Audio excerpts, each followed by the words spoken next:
للمتقين أعوذ بالله من الشيطان الرجيم بسم الله الرحمن الرحيم إن الله ربي وربكم فاعبدوه هذا صراط مستقيم صدق الله العظيم اللهم صل وسلم على عبدك ورسولك وحبيبك سيدنا محمد النبي الأمي وعلى آله وأصحابه وبارك وسلم.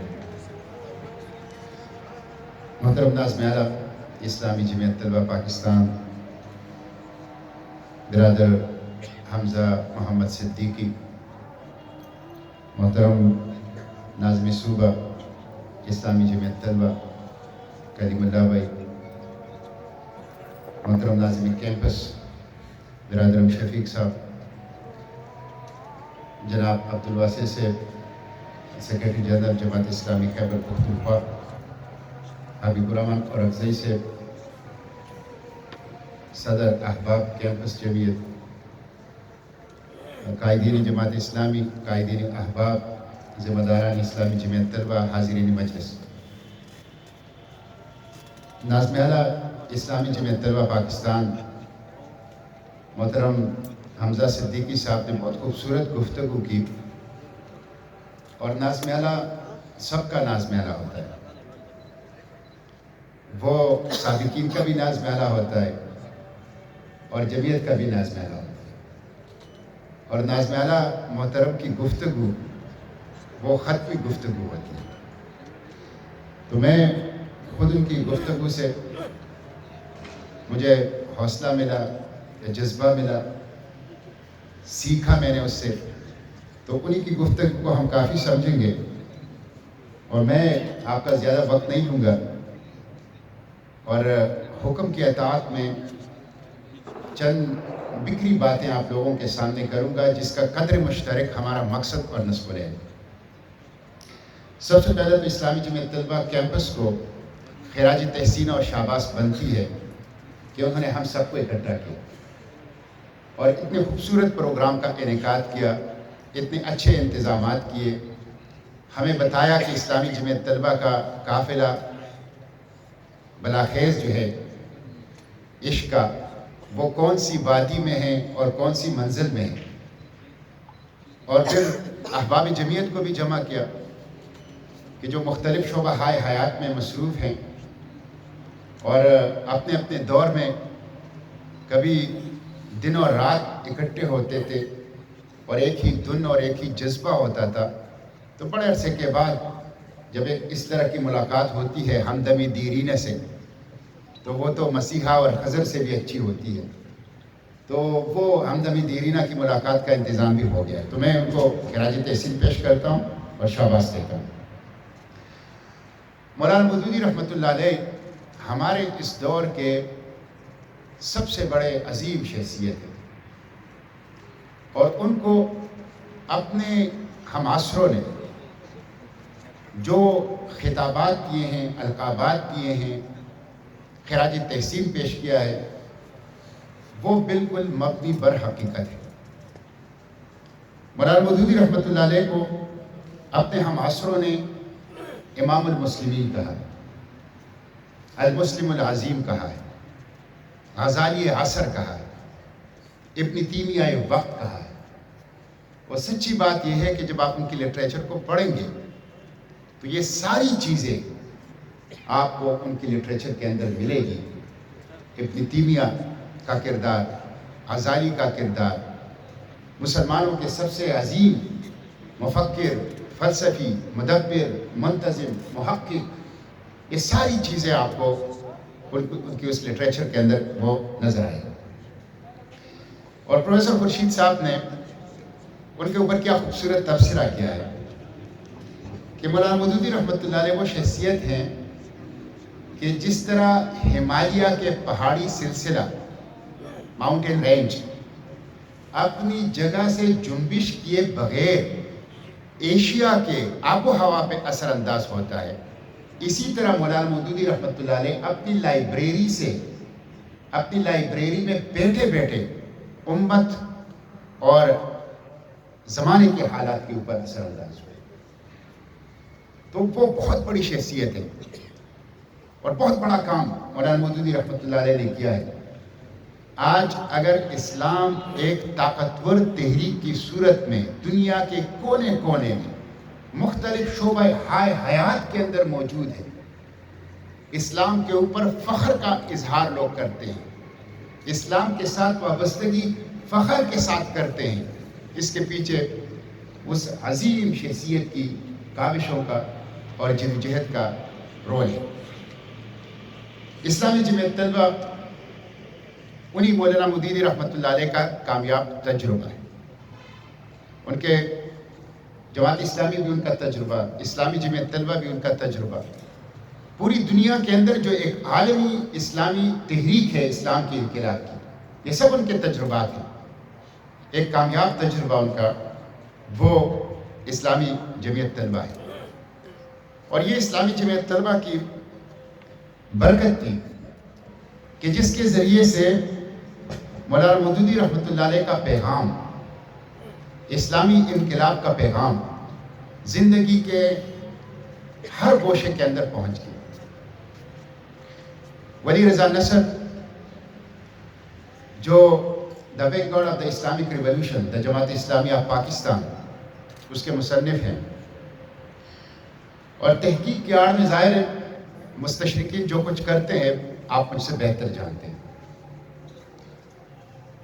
اس کتاب کو آپ غور سے پڑھیں گے تو اس کا ویلن دراصل مولانا مودودی رحمۃ اللہ علیہ، لیکن اس کتاب میں بھی انہوں نے اسلامی جمعیت طلبہ کے بارے میں یہ لکھا ہے کہ اسلامی جمعیت طلبہ وہ ٹول اور پلیٹ فارم اسلامی تحریک کو مل گیا کہ جس کے ذریعے سے معاشرے کے ہر طبقے میں انقلاب کا میسج پینیٹریٹ کر گیا۔ پوری جو اسپیکٹرم ہے سوسائٹی کی، اس پوری اسپیکٹرم تک اسلامی جمعیت طلبہ ٹول ثابت ہوئی، ایک ذریعہ ثابت ہوئی انقلاب کا میسج پہنچانے کے لیے۔ اسلامی جمعیت طلبہ نہ صرف اپنی تعلیمی اداروں کے حد تک کہ جس طرح بہت خوبصورت اور جامع تذکرہ محترم ناظم اعلیٰ نے کیا ہے، اپنے اپنے زمانے کے چیلنجز کا انہوں نے جواب دیا ہے، اور جس طرح اسلامی جمعیت طلبہ کے اندر 1947 سے لے کر اب تک قیادت کی تبدیلی کا، بدلتے ہوئے زمانے کے ساتھ ایڈاپٹ کرنے کا تبدیلیوں کو، یہ جس طرح ایک کامیاب مظاہرہ کیا ہے، اس کے ساتھ ساتھ یہ بھی ہے کہ ایک ایسی نسل تیار کی ہے کہ جو پاکستان کے اندر، پاکستان سے باہر اور مختلف شعبہ حیات میں وہ انقلاب کے اور اسلام کے اس میسج کو لے کے پہنچ گئے اور وہاں پہ اس کے علمبردار بن گئے۔ میں صرف اسلامی جمعیت طلبہ کے جو ساتھی موجود ہیں ان سے ایک بات کر کے پھر مختصر سی گفتگو احباب کے حوالے سے کروں گا۔ علامہ اقبال نے پیام مشرق میں کشمیر کے ایک شاعر کا واقعہ لکھا ہے، اس کا نام ہے غنی کشمیری، اور غنی کشمیری کے بارے میں اقبال مجھ سے بڑے متاثر ہے کہ غنی طاہر رنگین نوا کشمیری ان کی شاعری سے بڑے متاثر تھے، تو ان کا ایک بڑا دلچسپ واقعہ لکھا ہے۔ وہ کہتے ہیں کہ غنی کشمیری جو تھے وہ جب اپنے گھر میں ہوتے تھے، گھر میں تو اپنے پیچھے دروازے تالے کرتے تھے، دروازے کو تالا لگا دیتے تھے۔ جب گھر سے باہر نکلتے تھے تو دروازے چوپٹ کھول دیتے تھے۔ جب باہر نکلتے تھے، گھر خالی ہوتا تھا، دروازے چوپٹ کھول دیتے تھے۔ تو لوگ حیران ہوتے تھے کہ جب گھر کے اندر ہوتے ہیں تو گھر کو تالا لگاتے ہیں، جب گھر سے باہر نکلتے ہیں تو دروازے چوپٹ کھول دیتے ہیں۔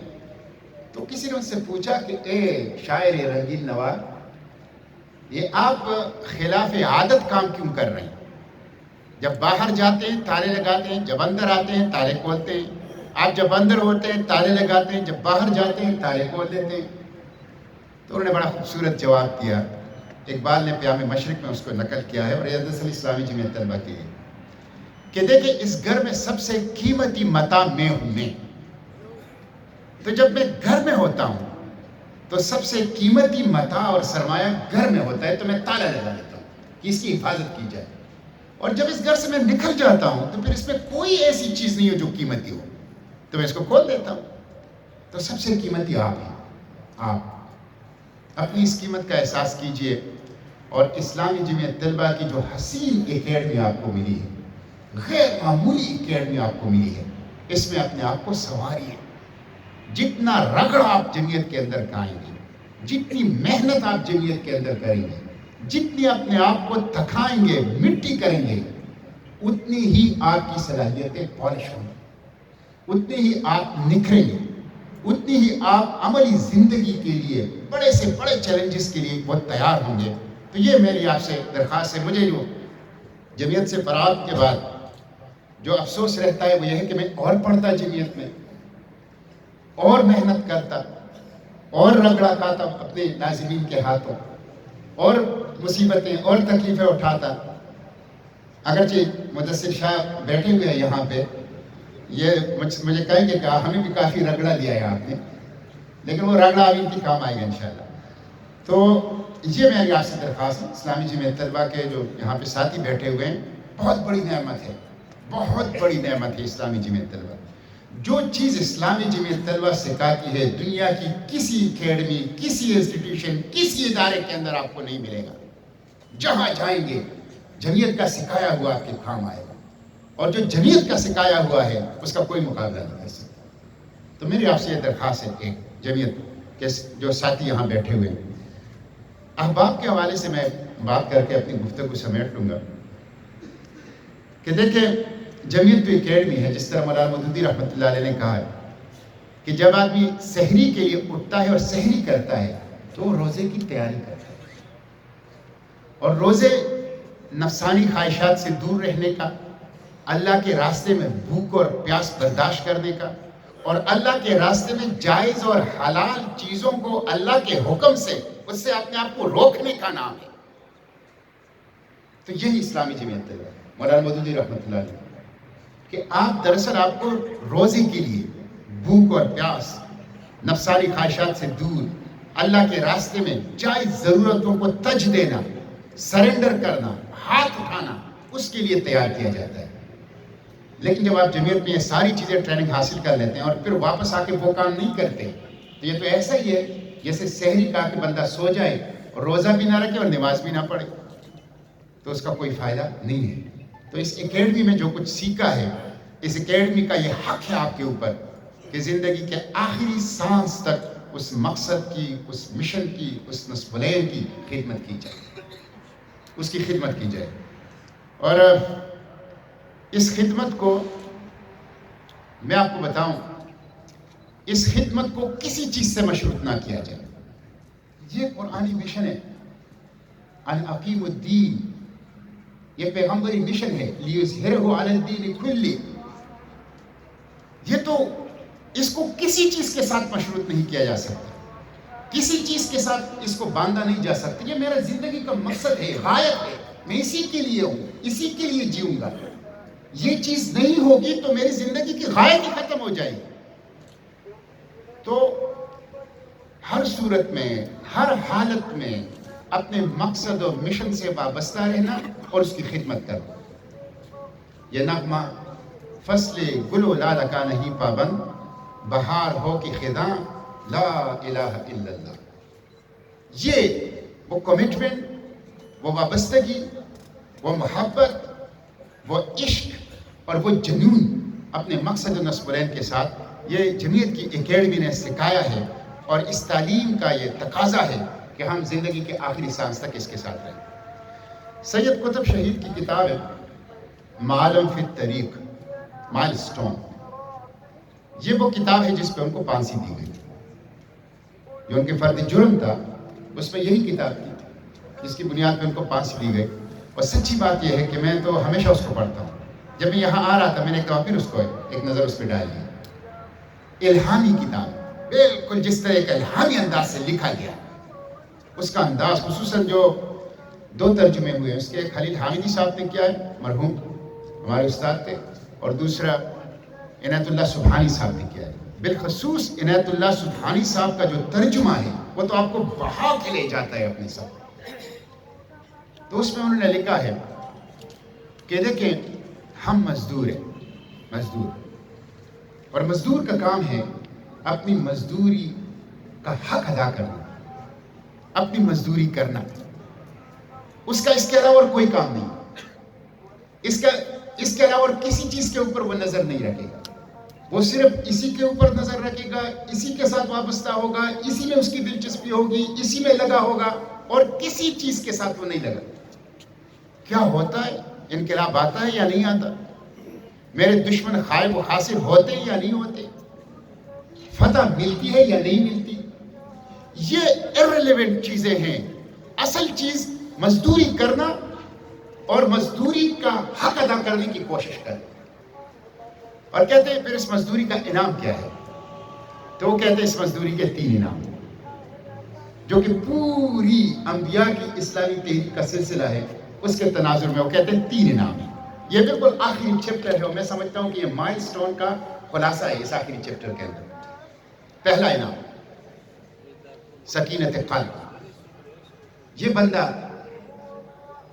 غریب ہوگا، بے وسائل ہوگا، مشکلات اور تکالیف میں ہوگا، لیکن یہ سکینت قلب کی دولت سے مالا مال ہوگا۔ اور یہ جب ہم ذرا ہماری داڑیاں سفید ہونی شروع ہو گئی تو ہمیں پتہ چل گیا کہ سکینت قلب کتنی بڑی دولت ہے، اور اس کا دنیا کے عہدوں سے، مناصب سے، پروٹوکول سے، وسائل سے، سہولیات سے، عیش و عشرت سے، ہٹ و بچوں سے کوئی تعلق ہی نہیں ہے۔ یہ کچھ اور ہی چیز ہے، کچھ نایاب سی چیز ہے۔ تو سب سے پہلی چیز سکینت قلب، اس کا قلب مطمئن ہوگا، وہ مسرور ہوگا، وہ سرشار ہوگا، وہ خوشی کی ایک کیفیت میں ہوگا۔ سکینت قلب، یہ پہلا انعام۔ دوسرا انعام، وہ کہتے ہیں دوسرا انعام یہ ہے کہ جب یہ بندہ اپنی مزدوری میں لگا ہوتا ہے اور عشق اور محبت اور جنون اور وابستگی اور اسی کا ہو کے رہ جاتا ہے، تو سکینت قلب کی پہلی دولت کے ساتھ اس کی دوسری جو دولت ملتی ہے، انعام ملتا ہے، انعام دوسرا انعام، وہ ہے ملائے اعلیٰ میں تذکرہ، فرشتوں کی مجلس میں تذکرہ۔ اللہ اور اللہ کے فرشتوں کے مجلس میں تذکرہ۔ اس دنیا میں وہ اس دنیا میں کام کر رہا ہے، اس دنیا میں موجود ہے، لیکن اس کا تذکرہ اللہ کے فرشتوں اور اللہ کی مجلس کے اندر ہوتا ہے۔ یہ بہت بڑا اعزاز ہے ان لوگوں کے لیے جو آخرت پر یقین رکھتے ہیں۔ جو آخرت کو مانتے ہی نہیں، ان کی بات تو چھوڑیے، جو آخرت ہی کو سب کچھ سمجھتے ہیں اور جو آخرت کے اوپر ایمان رکھتے ہیں، ان کے لیے یہ بہت بڑی دولت ہے کہ وہ ہو تو اس دنیا میں، لیکن اس کا تذکرہ ہو رہا ہو اللہ کے فرشتوں کے مجلس کے اندر۔ اور کہتے ہیں تیسرا انعام ہے اس کا، جو کہ حقیقی انعام ہے اور سب سے بڑا انعام ہے، وہ اللہ کی رضا۔ اور اللہ کی رضا سب سے بڑی چیز ہے، اللہ کی رضا۔ تو یہ 3 انعامات، اس کے اوپر وہ نظر رکھے گا، اور ان 3 انعامات کے اوپر نظر رکھتے ہوئے وہ اقامت دین، اعلاء کلمت اللہ، اسلامی انقلاب، رضا الہی کی اس مزدوری کی جدوجہد میں لگا رہے گا۔ تو میں سمجھتا ہوں کہ احباب جمعیت کے لیے بالخصوص، کہ جن کے اوپر جمعیت کا حق ہے، اس مقصد کا، اس نصف العین کا حق ہے کہ جو جماعت میں آ سکتے ہیں جماعت میں آئیں، جو جماعت میں کسی حکمت کی وجہ سے فرنٹ لائن میں نہیں آ سکتے، وہ جہاں بھی ہو اپنے مقصد اور نصف العین کی خدمت میں لگا رہے اور اپنے مقصد نصف العین کے لیے وہ مزدوری کرتا رہے۔ یہ میں سمجھتا ہوں اسلامی جمعیت طلبہ کا بھی ہم سے تقاضا ہے۔ جمعیت میں ہم نے جو وقت گزارا ہے، جو زندگی گزاری ہے، جو مقصد و نصف العین حاصل کیا ہے، جو ہماری تربیت ہوئی ہے، اس کا بھی یہ تقاضا ہے، اور اس کے نتیجے میں وہ مقصد جو رضا الہی کا جمعیت میں ہم نے لیا ہے، اور قل ان صلاتی و نسکی و محیای و مماتی للہ رب العالمین، یہ اس کا بھی تقاضا ہے کہ ہم یہ کام کریں۔ تو میں ایک دفعہ پھر اسلامی جمعیت طلبہ کا، ان کی قیادت کا اور کیمپس احباب کا، حبیب الرحمان صاحب اور افضل کا، ان سب کا مشکور ہوں۔ وآخر دعوانا ان الحمد للہ رب العالمین۔